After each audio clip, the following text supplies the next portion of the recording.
Olá, eu sou a professora doutora Maria Derusa Horst e hoje vou conversar com vocês um pouquinho a respeito de um gene muito interessante, que é o gene AQP3, né? O gene que codifica para uma proteína chamada aquaporina. E quais são os impactos de variações nesse gene na capacidade de hidratação e envelhecimento precoce da pele? Bom, a aquaporina tem basicamente uma função de hidratação da pele, ou seja, manter a nossa pele com as camadas mais superficiais com quantidades adequadas de glicerol e água. Na verdade, existem muitas aquaporinas, né, que compõem a pele. Eu trouxe essa figura aqui para ilustrar. Nós temos a hipoderme, a derme e a epiderme. E nós temos aqui em todas as células essas aquaporinas, né, que são as proteínas expressas pelos genes AQP. Na verdade, a gente tem aqui uma série de aquaporinas, então a representação por cores, a roxinha é a QP1, a amarela a QP3, que é o objeto da nossa aula hoje, né? E se vocês observarem, a QP3 é a que tem maior abundância. Então, nós encontramos a QP3 sendo expressa nas células desde a hipoderme até a derme, até as camadas mais superficiais do extrato córneo. Né? Então, essas proteínas, né, a QP3, elas formam canais e esses canais permitem a passagem de água e glicerol, principalmente, né, mas também permitem a passagem de outras moléculas importantes para manter a integridade da pele, mas essas são as principais moléculas relacionadas aí com a hidratação da pele.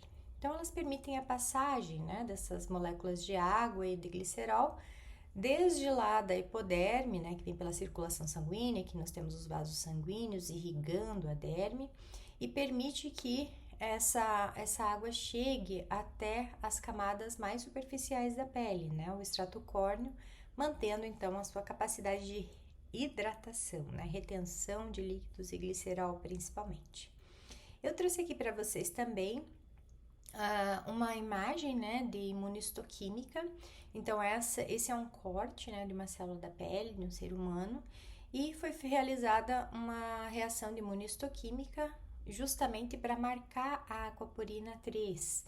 Então, a gente consegue observar que em marrom mais escuro é a aquaporina 3, né? Sendo marcada aqui, a gente consegue visualizar então numa lâmina histológica e confirmar a presença dessa aquaporina 3 aí em todas as camadas da pele. Aqui fica um pouquinho mais claro, né? Aqui a gente tem a derme um pouco mais organizada, então a gente consegue ver bem certinho aqui nas células, mas a gente consegue ver pontinhos ainda marrons em toda a estrutura da pele. Bom, então como eu falei, nós temos diferentes aquaporinas e cada uma delas tem sua função específica. Né? Então, por exemplo, uma aquaporina 9, ela vai ter uma função imunológica.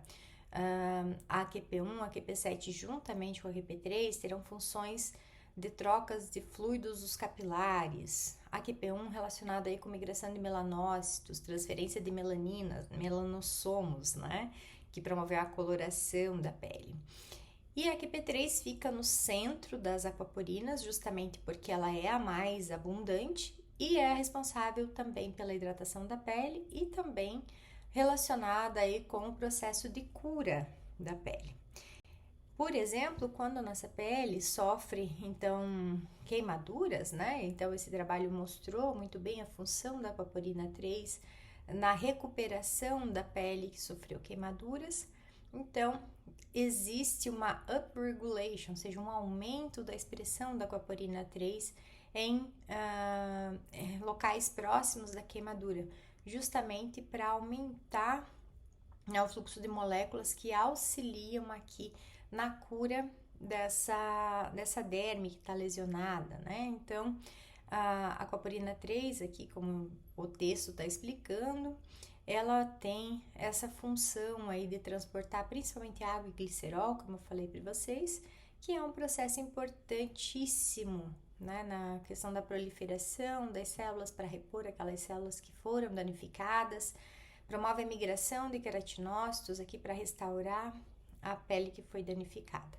Então, ela tem um papel importante, né, em questões de cura da pele. Alguns trabalhos também relacionam a aquaporina 3 com outras doenças, como, por exemplo, rosácea, dermatite. E aí também são questões bem específicas que a aquaporina 3 pode ser considerada nesse contexto. Mas hoje a gente vai falar especificamente da função dela, mantendo a hidratação da pele e com impactos aí principalmente no envelhecimento da pele, né? Então nós estamos pensando um pouco mais com relação ao aspecto estético da aquaporina.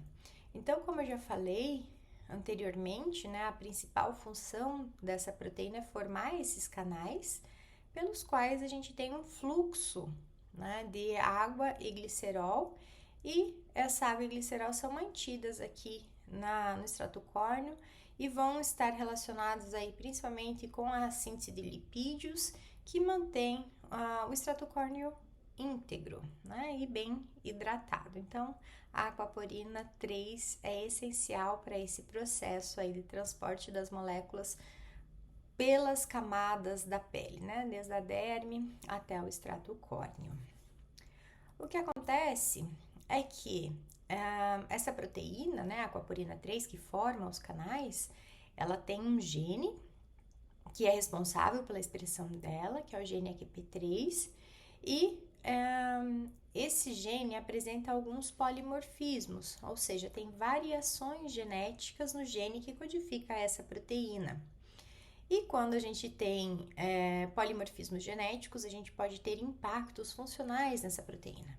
Então, no caso da AQP3, existe um polimorfismo, né, uma variação genética, que nós chamamos de genótipo desfavorável quando o indivíduo tem esse polimorfismo, e esse genótipo desfavorável foi associado com uma pele mais desidratada, e isso implica em um envelhecimento da pele de maneira precoce.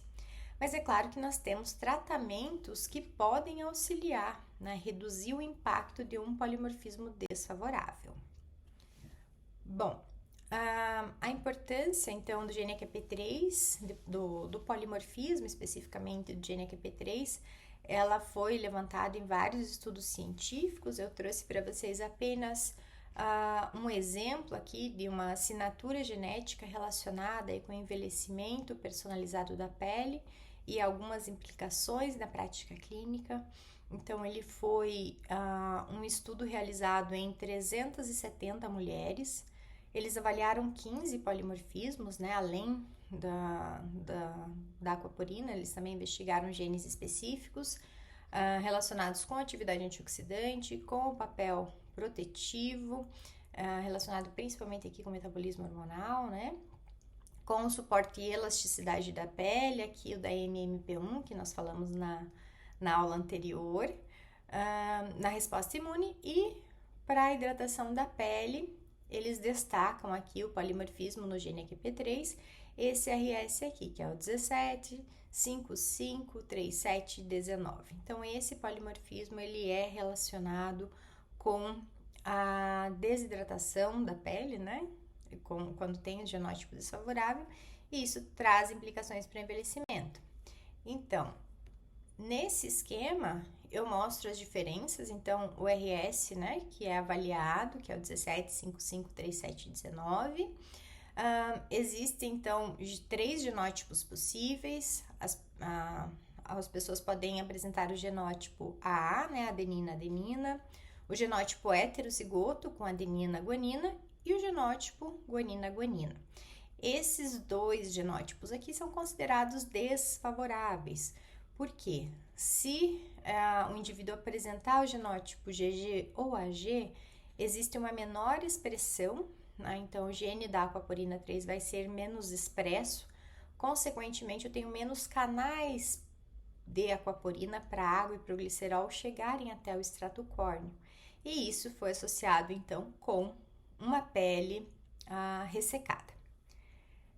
E como eu falei para vocês, né, se acontecer, né, da pessoa apresentar esse genótipo que nós chamamos desfavorável, Nós temos vários compostos aí que podem ser utilizados tanto de maneira tópica quanto de maneira oral para minimizar o impacto desse genótipo desfavorável.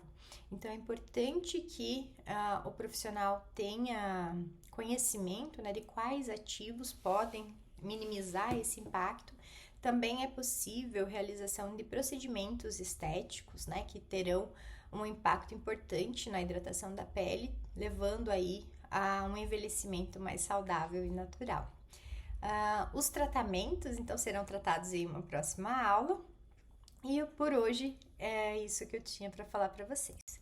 Deixo aqui também algumas referências, né, dessa aula, se alguém quiser ler mais a fundo, entender um pouquinho melhor, principalmente os mecanismos moleculares envolvidos aí, né, na regulação das aquaporinas.